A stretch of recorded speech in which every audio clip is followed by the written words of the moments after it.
Chapitre 25. Visite chez le seigneur Pococurante, noble vénitien.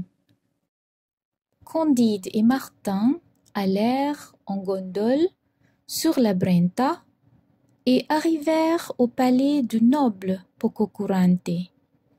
Les jardins étaient bien entendus et ornés de belles statues de marbre, le palais d'une belle architecture.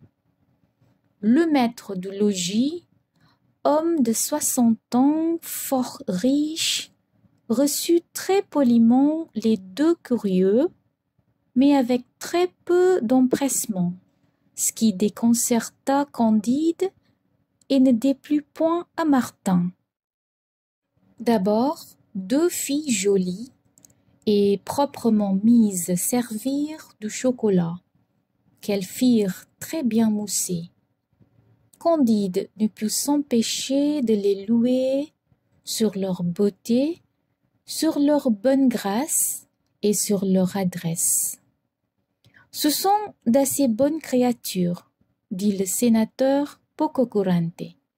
« Je les fais quelquefois coucher dans mon lit, car je suis bien lasse des dames de la ville, de leur coquetterie, de leur jalousie, de leurs querelles, de leurs humeurs, de leur petitesse, de leur orgueil, de leurs sottises et des sonnets qu'il faut faire ou commander pour elles.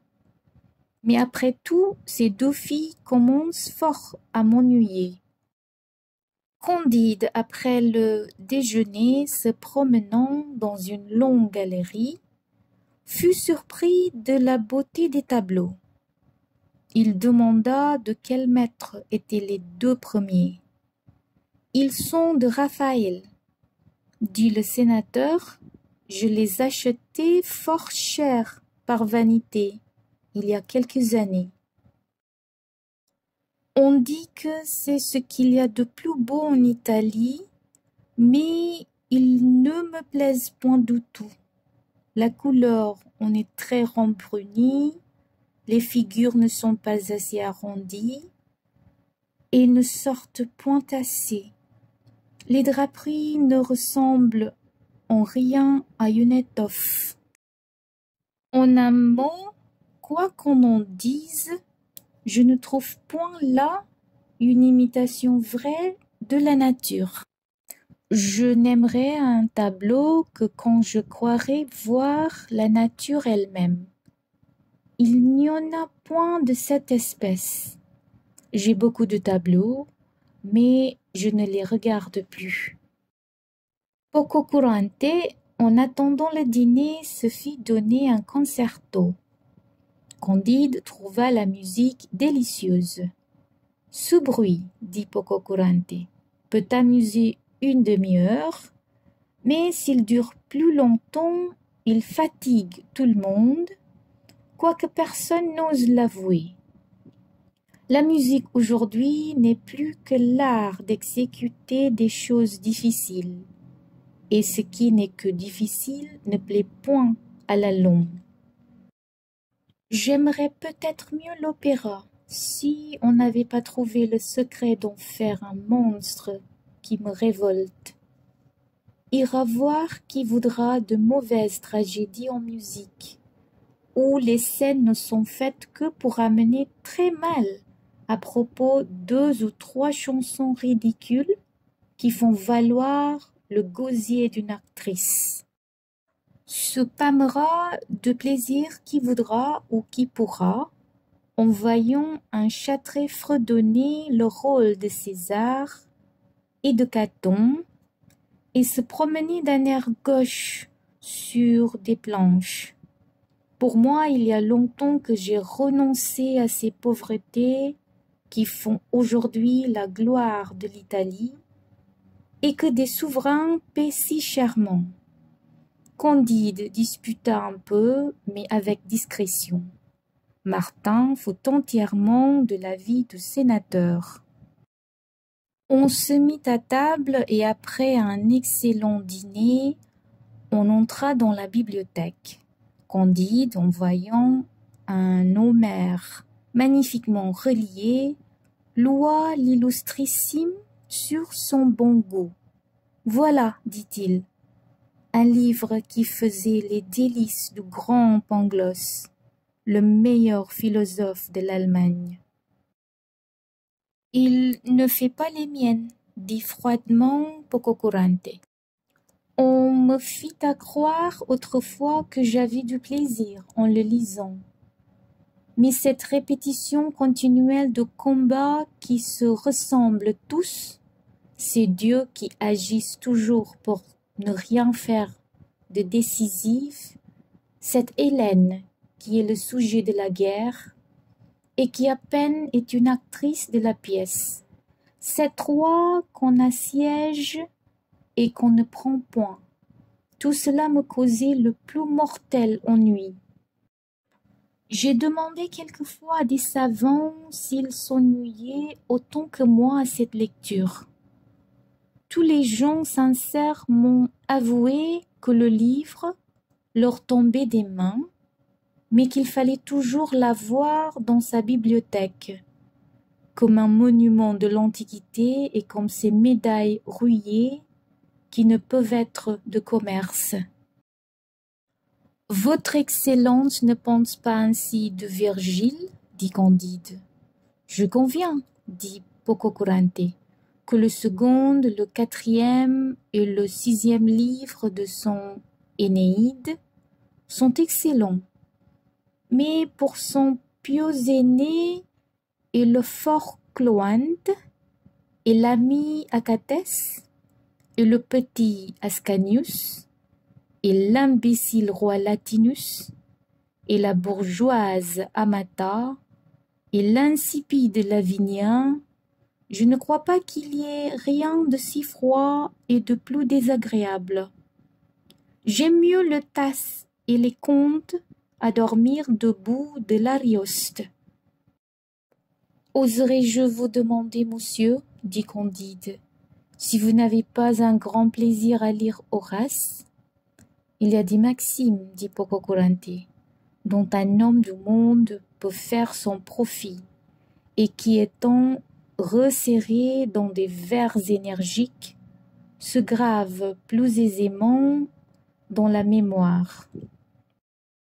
Mais je me soucie fort peu de son voyage à Brinde et de sa description d'un mauvais dîner et de la querelle de crocheteurs entre je ne sais quel Pupillus, dont les paroles, dit-il, étaient pleines de pu, et un autre dont les paroles étaient du vinaigre. Je n'ai lu qu'avec un extrême dégoût ces vers grossiers contre des vieilles et contre des sorcières. Je ne vois pas quel mérite qu'il peut y avoir à dire à son ami Mécénas que, s'il est mis par lui au rang des poètes lyriques, il frappera les astres de son front sublime. Les sots admirent tout dans un auteur estimé. Je ne lis que pour moi. Je n'aime que ce qui est à mon usage. Candide, qui avait été élevé à ne jamais juger de rien par lui-même, était fort étonné de ce qu'il entendait. Et Martin trouvait la façon de penser de Pococurante assez raisonnable. « Oh, voici un Cicéron, dit Candide.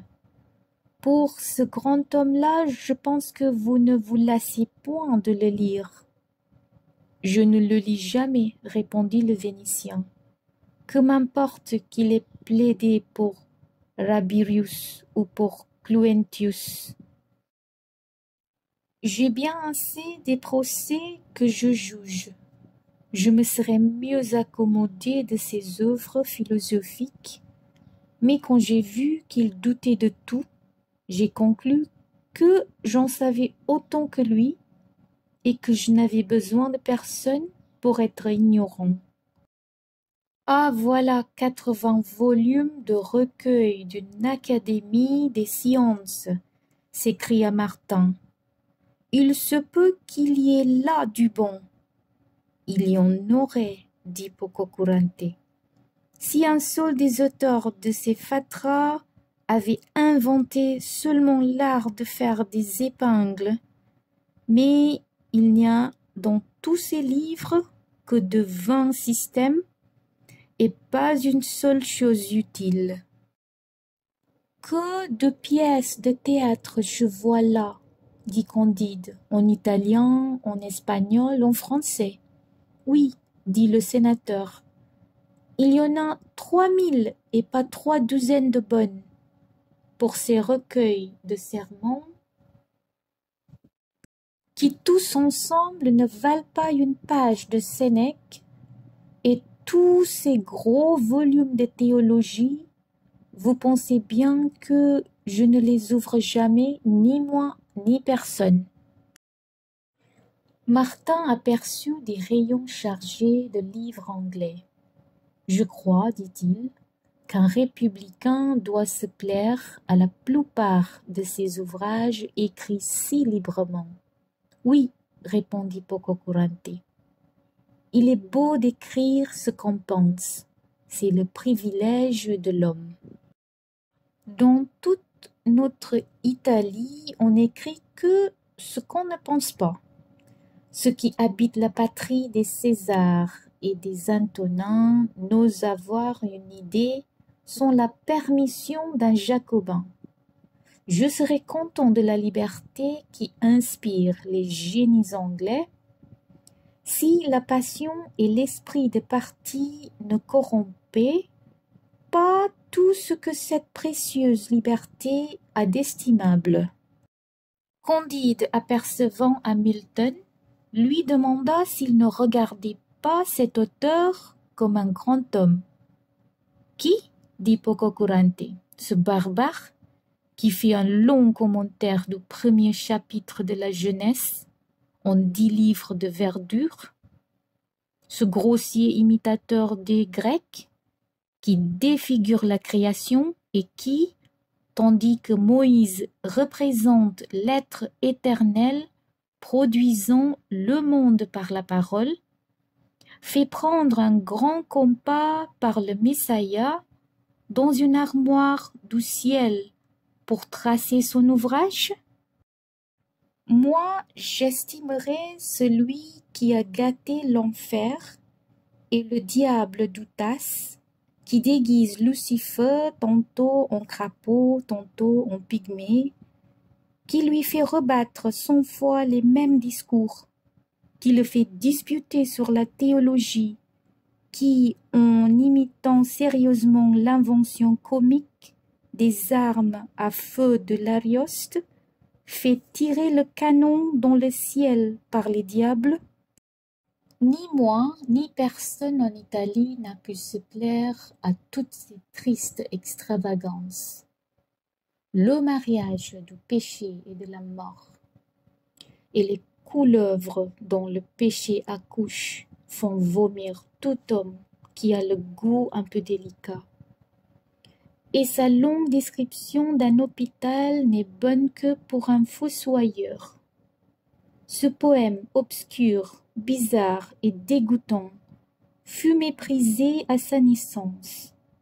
Je le traite aujourd'hui comme il fut traité dans sa patrie par les contemporains. Au reste, je dis ce que je pense, et je me soucie fort peu que les autres pensent comme moi. Candide était affligé de ses discours. Il respectait Homère, il aimait un peu Milton. Hélas, dit-il tout bas à Martin, j'ai bien peur que cet homme-ci n'ait un souverain mépris pour nos poètes allemands. Il n'y aurait pas grand mal à cela, dit Martin. Oh, quel homme supérieur, disait encore Candide entre ses dents. Quel grand génie que ce Pococurante. Rien ne peut lui plaire. Après avoir fait ainsi la revue de tous les livres, ils descendirent dans le jardin. Candide en loua toutes les beautés. Je ne sais rien de si mauvais goût, dit le maître. Nous n'avons ici que des colifichets, mais je vais dès demain en faire planter un d'un dessin plus noble. » Quand les deux curieux eurent pris congé de son Excellence, « Or ça, dit Candide à Martin, vous conviendrez que voilà le plus heureux de tous les hommes, car il est au-dessus de tout ce qu'il possède. Ne voyez-vous pas, dit Martin, qu'il est dégoûté de tout ce qu'il possède? Platon a dit il y a longtemps que les meilleurs estomacs ne sont pas ceux qui rebutent tous les aliments.